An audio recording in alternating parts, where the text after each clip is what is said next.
araw ng linggo, meron tayong 13 karera. Puro no bearing yan, mga karera natin, tsaka open group. Kaya asahan po ninyo sigurado maraming dihado ngayon. Narinig ko kayo, yung mga comment niyo, merong hindi masyado nakikita yung screen. Tapos gusto nung iba na susulat yung text. Naintindihan ko po yun. Kaya eto, para sa inyo, bago yung ating presentation screen. Bago ang lahat, magmo-monologue muna ako. Yung mga nakikita po ninyong mga data mula yan sa past performances, isinalin ko lang o kaya translate ko in a computed form para maging kapaki-pakinabang yung data na yung resulta ng karera. Wala po akong info, hindi ko rin kursunada yan mga yan, binabasa ko lang yung data at pure analysis po yan. So wala akong inside information, wala akong connection. Tama yung mga nagko-comment, wala pong magaling sa karera, hindi rin ako magaling. Binabasa ko lang sa inyo yung data, ginawa ko lang yung data para sa inyo. Kaya ako nagtitip, hindi po ako kumikita dyan, hindi ako kumikita sa pagtitip ko, para matulungan ko naman kayo na, kasi naranasan ko rin yan dati. Nung 90s, hindi ako nakakapagkarera ng walang winning time, kasi pag titignan ko lang yung regular na programa na available that time, kulang para sa akin para makapag-aral ako. Kaya yung naranasan ko, gusto ko kayo matulungan sa parte na yon kasi kulang talaga yung mga nakikita ninyong data. Unang-una, kayo pa yung naghahanap ng pruweba. Tapos, hindi nyo naman mamememorize yan eh. Eto, naka-computerized form, yung data nakakalap na, at ang panghuli doon, na-test ko na po kung ano yung mga data na kailangan ninyo para pumili ng inyong mga tatayaan. So, puro performance lang po ng kabayo yung pinapakita ko, wala nang iba.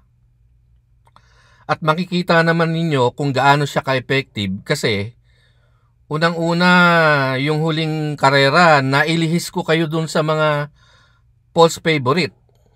Nandyan si Sundance, hindi ko naman tinip, si Kaboom, lalo na si Declare for Player. So, ito yung ating bagong interface.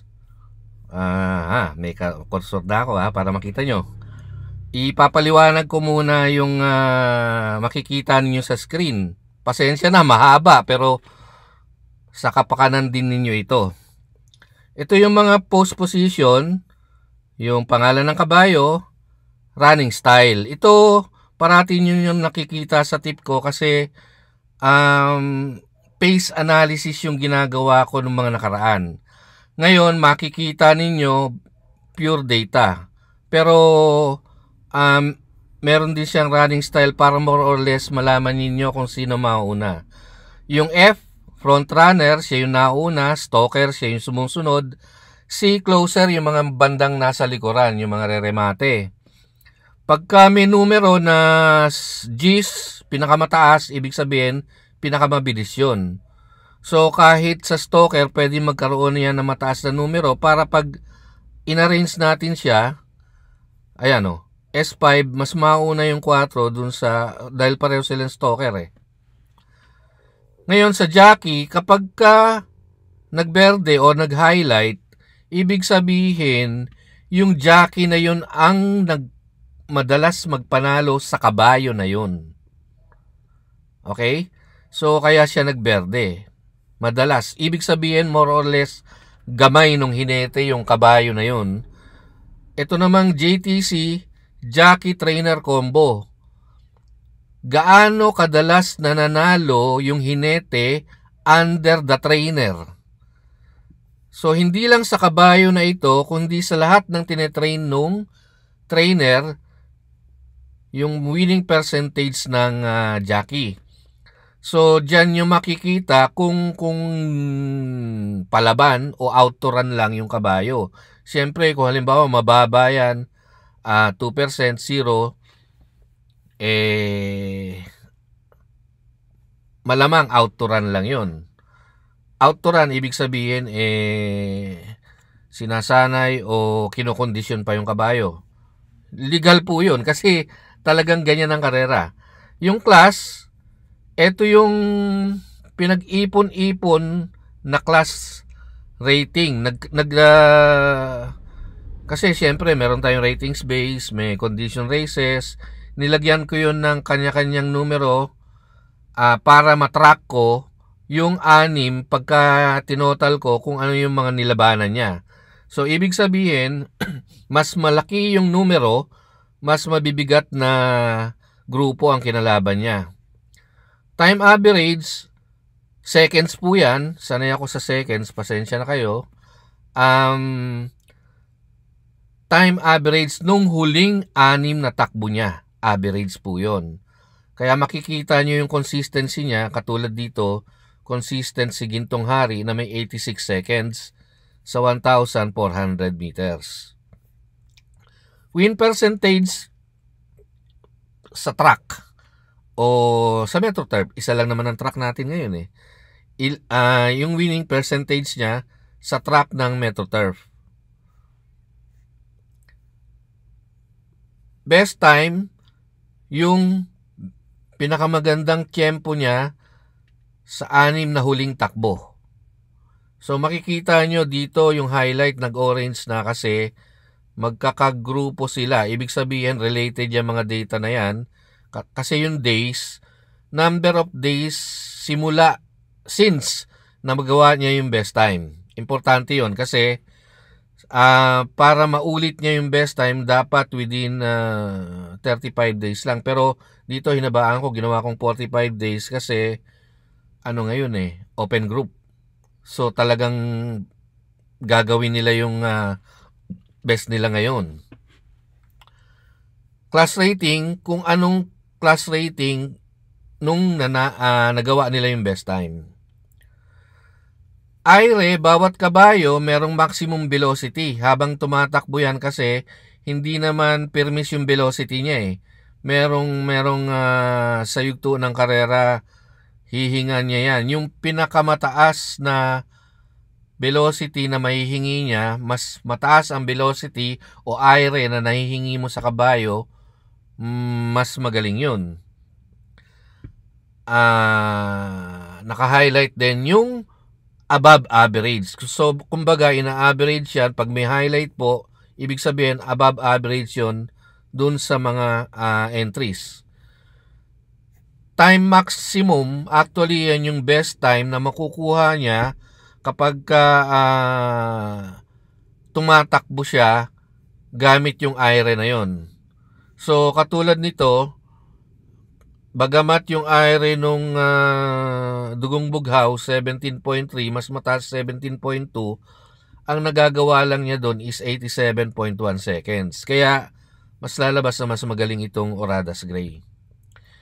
Lastly, yung rating, overall rating po yan sa iba-ibang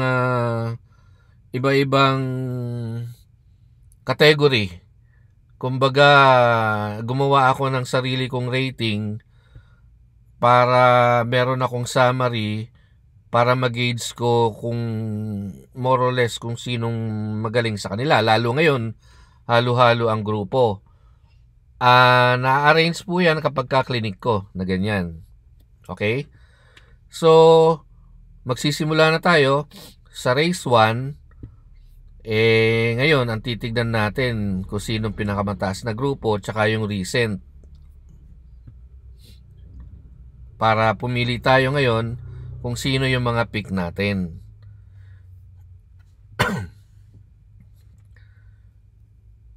Ang paborito ko talaga yung Aire. So, dito, yung rating mataas na si Gintong Hari, mataas ang Aire, magandang time. So yan na ang unang pili ko sa ace. Ayan. Ayan ha. Kitang-kita nyo na. May numero na doon. Nandun yung race. May ilaw pa. Saan ka pa?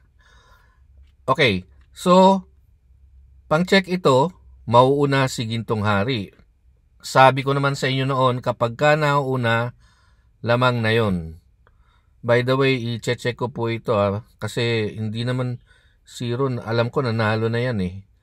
Palagi ko ibang value pero i-correct natin yan later on. Anyway, second pick. Pagka ganyan, hindi mo na kukunin yung isa pang de bandera. Matatabunan na yan eh. Pero na lang kung may galing din. Pero wala eh. Kaya kukuha na tayo dun sa mga stalker tsaka closer. Wala din ito. Walang umiilaw eh. Oh. Walang naka-highlight. Ang susunod nating kukunin dyan ayun. Oh. Naka-highlight. Dugong bughaw. Dugong bughaw. Kasi mataas yung ginawa niyang best time yung class rating. Tapos may rating din. So, 1. Normally, 2 lang ako pumili eh. Pero may mga nagre-request din kasi 3 daw. So, pagbibigyan ko rin kayo.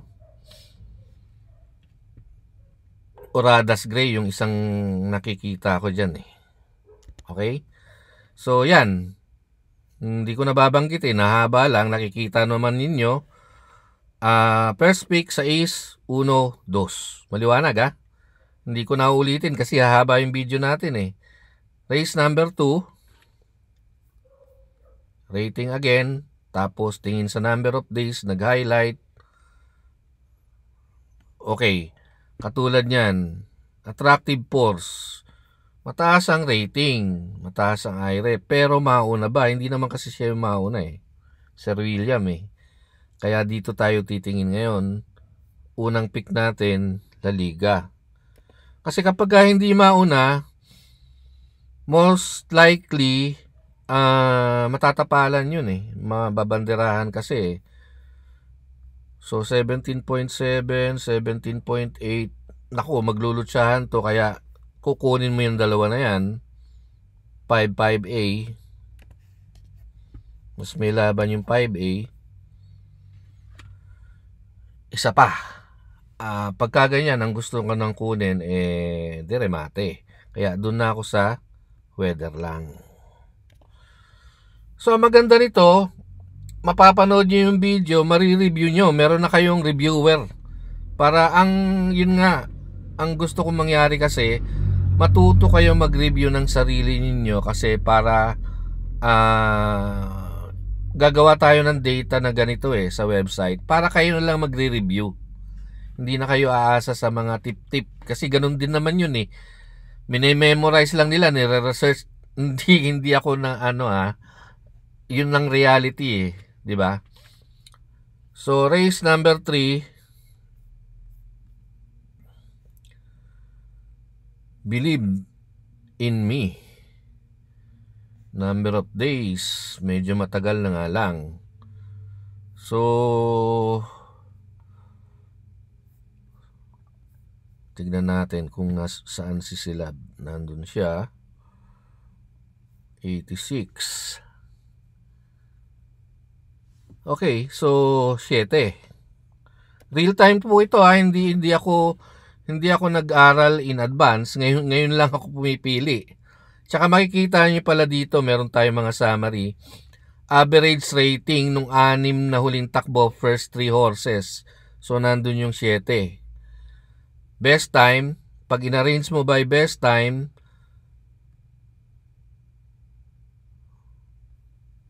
iba ang criteria ko dito. So, iba yung nakikita nyo dito. Kasi itong best time dito, pang 1,400 meters talaga. Yung best time na yon, best projected time. Ibig sabihin, kahit ibang distansya, kahit barrier, sa huling 6 na takbo, ina-average niya. Dito, ang ina-average lang natin, ang nakikita lang nating best time, Yung best time niya sa 1,400 meters. Kaya iba yung best time dyan, ha. So, sa best projected time, nandun si Bilibili. Lagi nandun, no? Puro 4. So, kukunin na natin yan. Hindi na dapat pag-aralan yan. Puro siya yung nandun, eh. And then, as you wish, third pick, sino ba yung nandun sa rating? Oh, silang dalawa, oh. Ang gusto ko dyan, matataas yung nilalabanan nito. Maganda rin naman yung best time, oh. Actually, si Uncle Vines, maganda yung best time. Pero, pasok pa yung number of days, 32. Etong dalawa, matagal na pala to. Matagal na rin yung matagal na yung off-shoulder. So, isa natin, 5.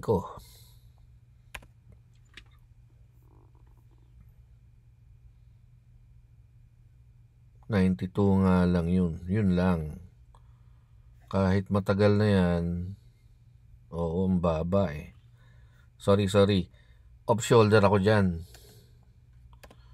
No bearing eh. Ang taas ng grupo no? So, 7, 4, 6. Race 4. Ibang strategy dyan naman tayo. Tignan natin yung mauna. Piece of cake lang eh. Siya lang ang front runner eh. Ibig sabihin, pwedeng lumayo yan. Maganda pa yung class. Kunin na yan. Andun pa Last run, kung sino yung first 3 horses sa huling takbo nila. Si Electrify, tignan natin. Maganda yung best time niya na yung class rating niya is 91. Nung nagawa niya yung best time na 87, mababa. Natin sa rating. Tagal na nun. Electrify nandun. So, 1. Although nasa hulihan kasi. So, yung isang kukunin natin, ayun, si Aliana. Hindi na kayo siguro maliligaw dyan. Numbers don't lie. Race number 5. Rating. Lab Radio. Ayun, puro 5 tapos ang taas pa sa rating. Hindi na pag-iisipan yan. Excuse me. Modern Verde, tignan natin kung nasa bandang saan. Ayun, nasa gitna. Maganda yan. 88.2, 22 days ago. Recent lang. So, 1 muna. And then, 7A. Dalawa yata yan. 7A. 7A yan ha. Pero, mas magpe-perform yung 7A. Race 6. Ayan ha, bilis ha. Dito na uli tayo. Mas madali eh. Puro 7. 5. Bandera si Asyong. Hindi, may main event. Aire. Talo si main event. Talo sa T-Max. Kunin muna natin to. 5 muna tayo. Tapos, nandun si Asyong. Sorry. 5. 7. Isa na lang. Nga natin sino best time. Makakaremate ba yan sophisticated? Class rating? Taas Okay. Numero 2. Although baba niya sa overall rating. Well, dyan ako kuha ang dehado. Bakit ba? Tsaka pang tatsero lang yan eh. You may or may not include number 2.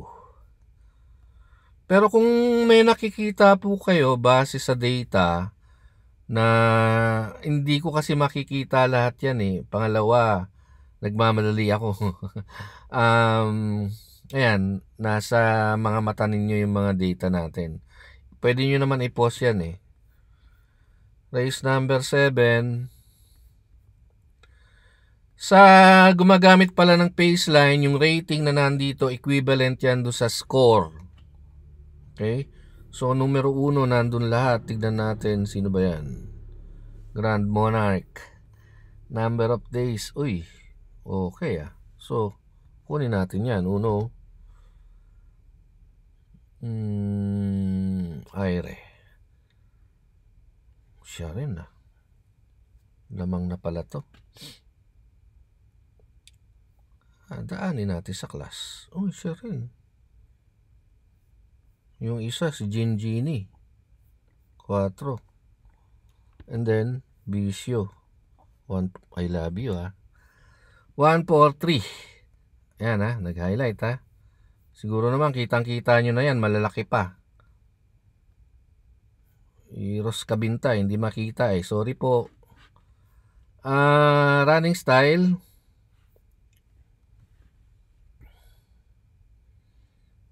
Una si Hang Loose. Tignan natin yung class rating, mataas. May rating, kunin na yan. Baka makuha pa ng iba. Sino mataas dito? Uy, siya rin ha. Hakim is front, hindi mo nakukunin ngayon yan kasi para yung front runner. Oy, mas maganda lang yung best time niya. May aire din. Mababa eh. Speed points 4. Doon ako sa make or break. Maganda yung aire eh. Isang deremate kailangan natin ngayon kasi 2 bandera na yan eh. Kung kukuha tayo ng pangatlo. Ano klase Mythic Ryla? Okay din. So, Mythic Ryla, Rematista yan eh. Okay? Race number 9. Yun lang maganda kung may data ka eh. Confident ka dun sa pili mo. Hindi ka alanganin tama ba yung info ko, mali. Diba? Yan ang maganda kung meron kang data. Ang taas ni Maria Cristina Pauls. Nandun pa. Kukunin na yan. Kasi 82.2 rating eh. 7. By running style, nasa midfield. Best time, sino? Meron yung Andromeda, Bandera. Ako, paborito ko Bandera eh. Kaya kukunin ko yan. Isa pa. Sino may best time? Air Class. Yun lang, matagal na. Pero gaya ng sabi ko, labas lahat yan. Okay, 782. Nandiyan naman pangalan eh. Hindi ko nababanggitin, haba pa number of minutes nito eh. Okay. Naku, nasa harapan siya lang, nag-lone runner at the front. Baba lang aire, pero bandera eh. Kahit mababa aire, pag bandera, maganda pa time, kunin na yan. Natin sino sa mataas sa rating. Nandun ba? Kapapanalo lang nito ah.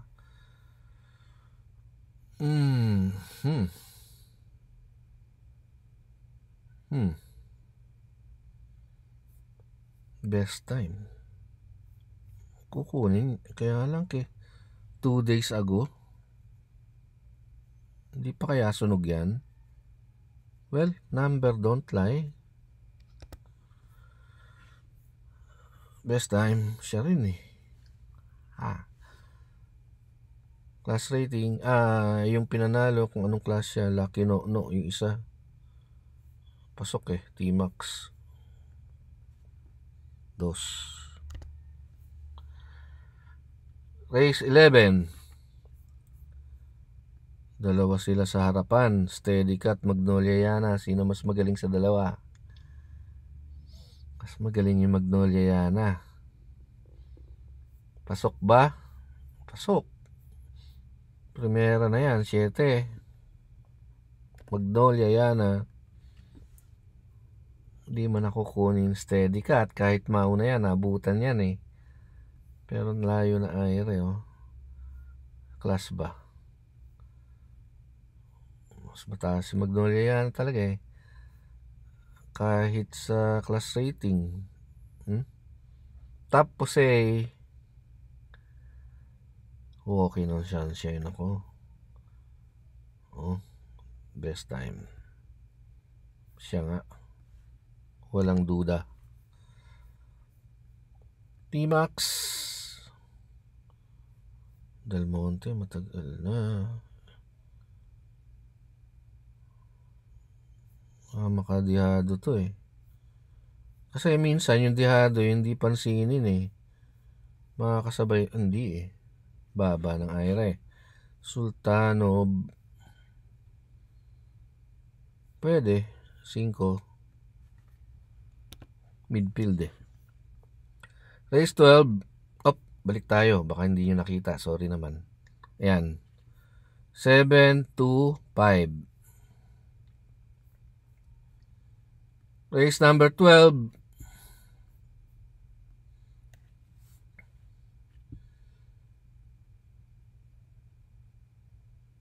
Mahirap to. Pinakamahirap yata itong race 12 na to. Mali pa yata. Hindi. Ibig sabihin yan. Mali, hindi. Typo error yan. Palagay ko JB Guerra yan. Sorry naman. JB Guerra po yan ha. Time average sa class. Siya pinakamataas. May aire. Awesome Cole.